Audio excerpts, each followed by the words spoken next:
of the more eagle-eyed people in the room may see that the title on the slide here is not the same as the agenda. Steve, when you and I started talking about this 2-3 months ago, I did have an idea, but that idea evolved. But I think that's in the spirit of the next conference. And thank you very, very much for bringing this here. I salute you for doing it. It's amazing. So what I thought would be useful for us to talk about today was take 5 concepts that exist in pharma that you are all very, very familiar with and map AI onto those concepts. So that when you hear concepts about AI that are being discussed and thrown around in buzzwords, you can bring it back into a framework that you know, and therefore you'll have a very good understanding of it. Like some of the previous panelists, I've been in this industry for 20 years. I've worked in 4 or 5 different countries and also for about 4 or 5 different companies. But more relevant to this talk, when the ChatGPT moment happened, which by the way, Steve, was exactly 3 years ago next month, so this is almost the 3rd birthday of ChatGPT, I started tinkering with it, and since then it's become, I would say, one of my main passions.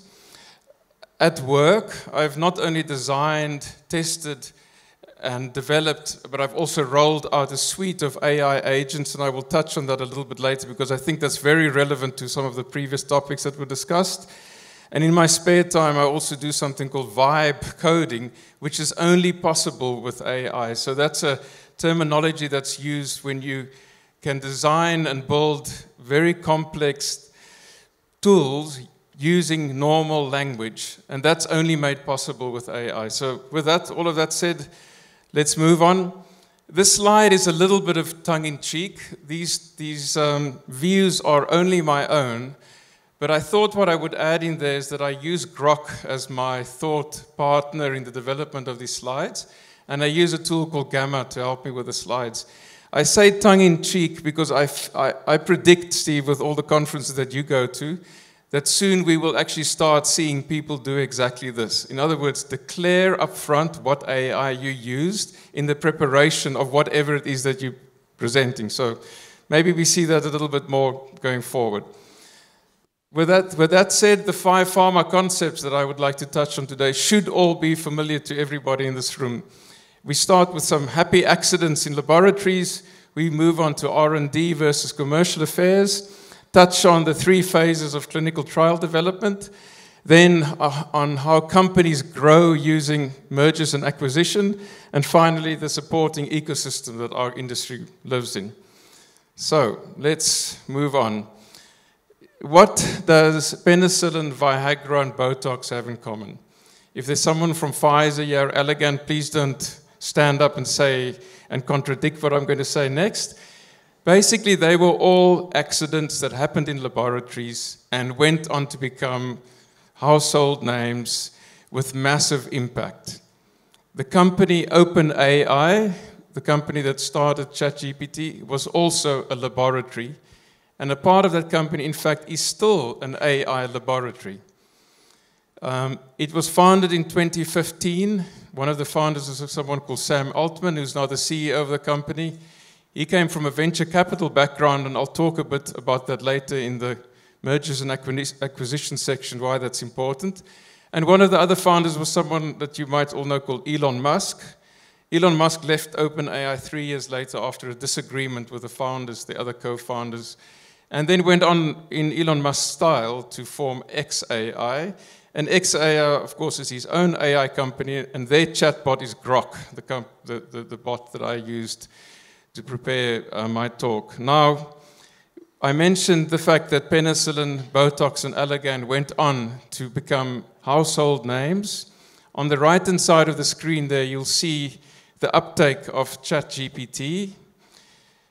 It's already as popular as, it's already used by as many people as the internet. It took 13 years for the internet to hit that number, around about 800 million, very close to 1 billion.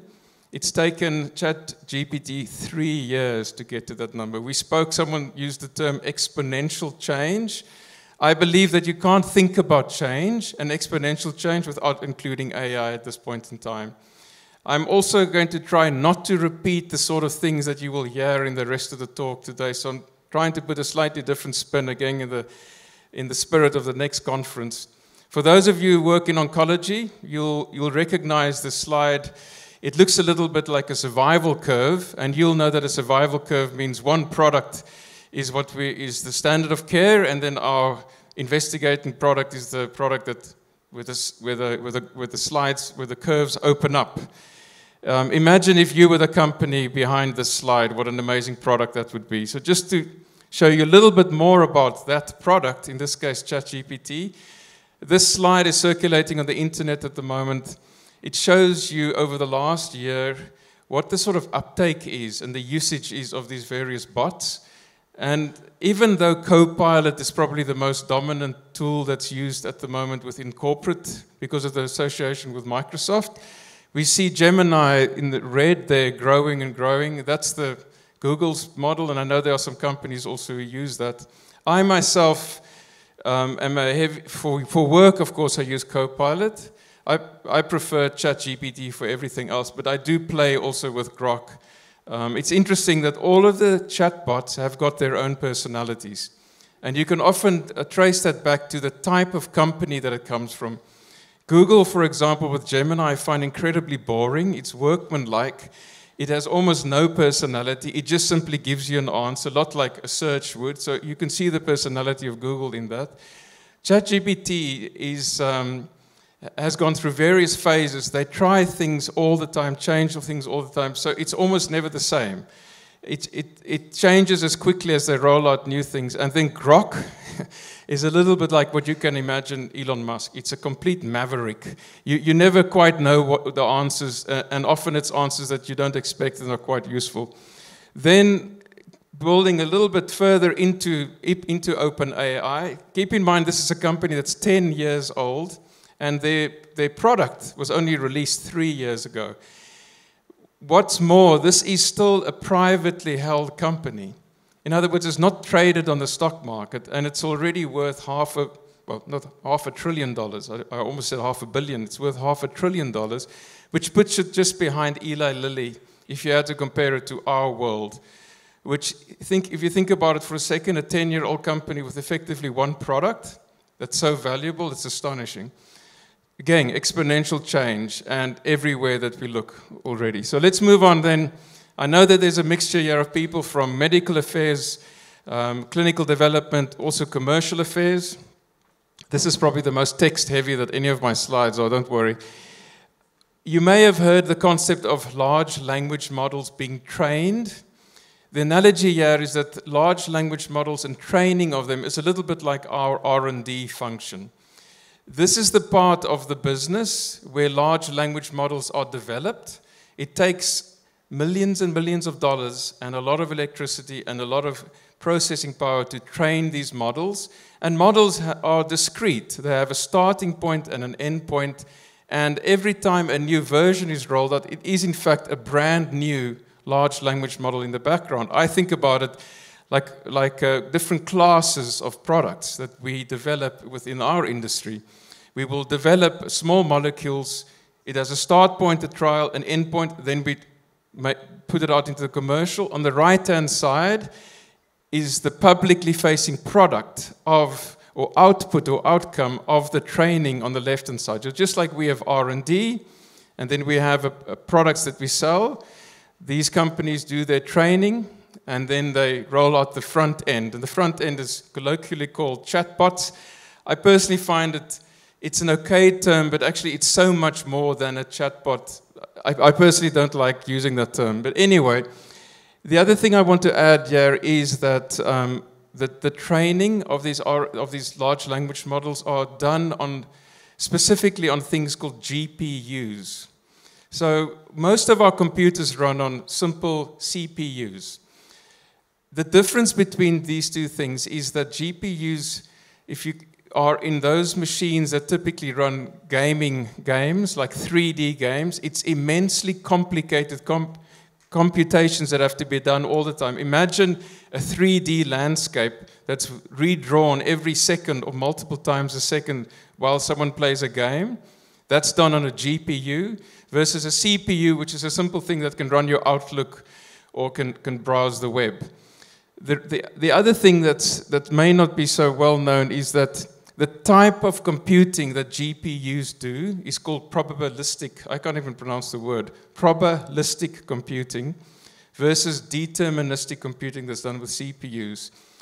Deterministic means 1 plus 1 equals 2. 1 plus 1 will always be 2. A spreadsheet, very, very simple.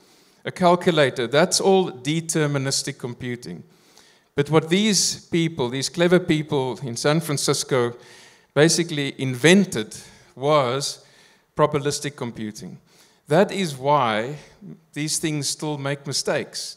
They are, at best, simply guessing what the next word is. Because they've read everything that's on the internet, what they do, they then map the relationships between words. They break words down into what are called tokens, and those little tokens, they're incredibly complicated mathematical, and determine what token is most likely to come after the next token. Our brains work very similarly to that. As I stand here, I don't know what I'm going to say next. I don't have a screen in front of me with text, but because I know where I am, the context, and I've done some thinking, and I know where I want to go with the presentation, the next words simply appear in my mind and out of my mouth. So actually, I think we human beings are actually very close to GPUs. We work that way. Now, you may have heard of a company called NVIDIA. On the left-hand side, you see NVIDIA's market or value increase. NVIDIA was the only company making GPUs 10 years ago. They are still the only company really making GPUs. And you'll see there, imagine your share price increasing by 1,000% over a period of 5 years. That's what happened to NVIDIA, and that's why NVIDIA today is the only company in the world that's worth over $4 trillion. It's by far the most valuable company in the world. And on the right-hand side there, you can see the revenue. Just to give you an idea, so you can see a direct correlation here between that ChatGPT moment 3 years ago and the growth of NVIDIA. Okay, let's move on. So we have 8 minutes left. So in terms of clinical trial development, you know we've got phase 1, phase 2, phase 3 trials.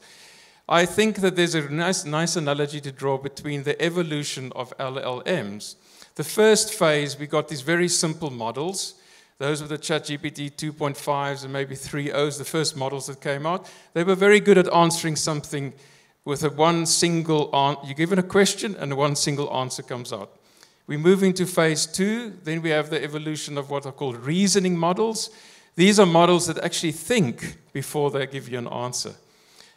Then what we will get to next, and in fact we're starting to see that there's something called agentic AI. As I mentioned, at Novartis I've developed a couple of agents just to give you an idea of what these agents can do. CodeBuddy is an agent that's trained on the MA code. It answers that age-old question, is this compliant? I've never had a question about compliance that I can't answer within about 3 seconds using CodeBuddy. It is absolutely incredible. I developed something called Promo Reviewer, which can do all of the promotional reviews. It can take a 50-page PDF and review it for you in 30 seconds, and it gives you a beautiful answer that you can copy and paste in. I also built one called Reference Checker, which can then do all your reference checking. And then finally, one that I tongue-in-cheek called Ask Emma, which is effectively a medical information agent that's trained on the content of one of our therapeutic areas. Any single question that you can possibly imagine in the field, you can answer it absolutely immediately, and it gives you all the references. I'm using this specifically because we spoke about change. If you're working in any of those functions, AI is coming for you. Now, I'm going to skip that slide. Now we're moving into the last two concepts. First concept is growth via mergers and acquisition. You'll know that we in pharma, we love merging, we love acquisitioning, we love growing like that. AI is no different. This is ChatGPT.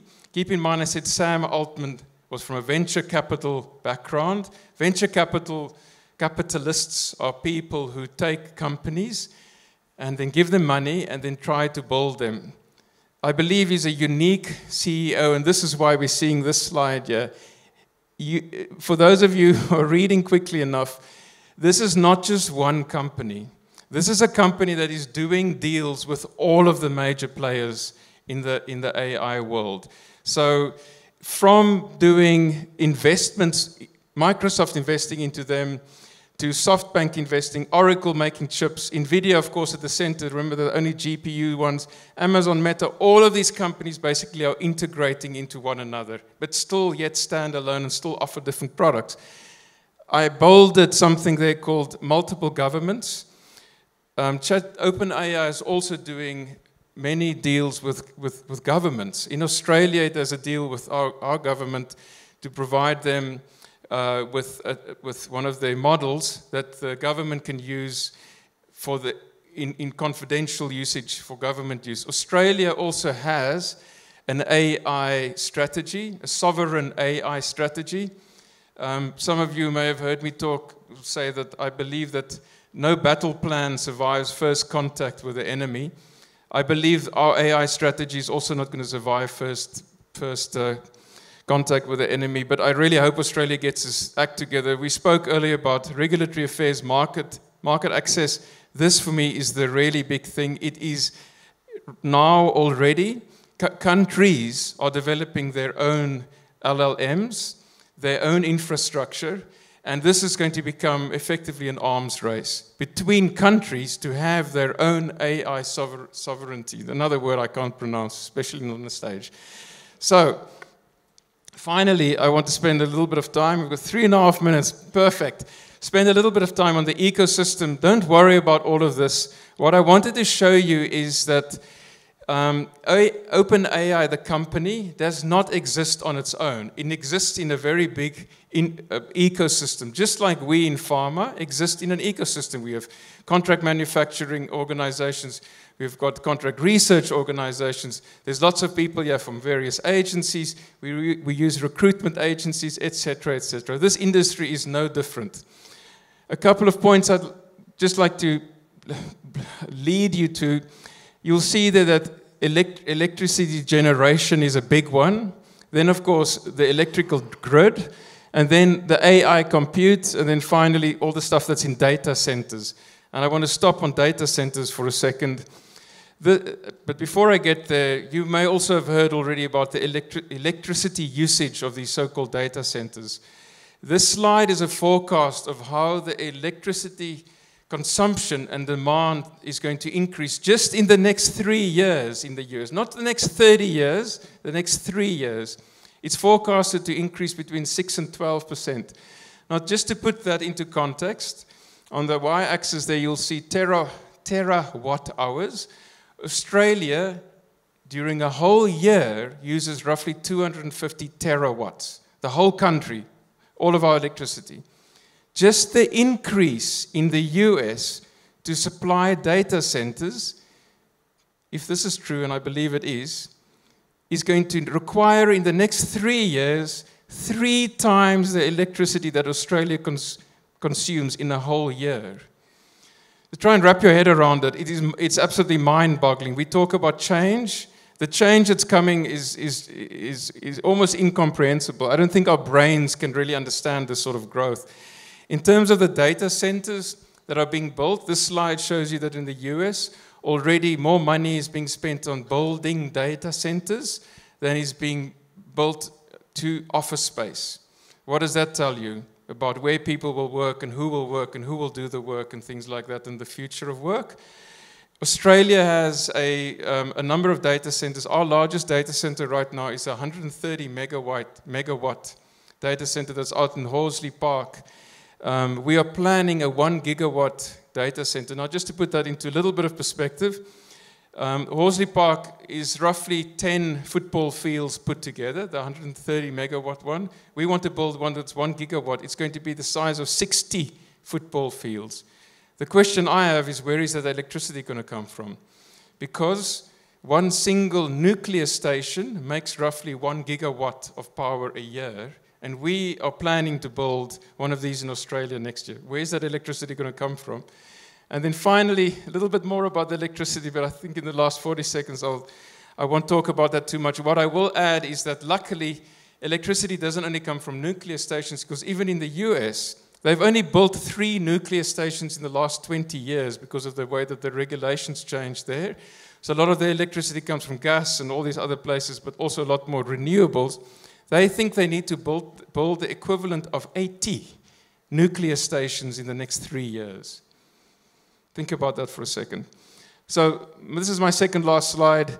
What I demonstrated today was just some mental models of your world and map them onto AI. I won't go through that content and leave, because that was quite a serious talk, leave on a little bit of a light-hearted note. With that,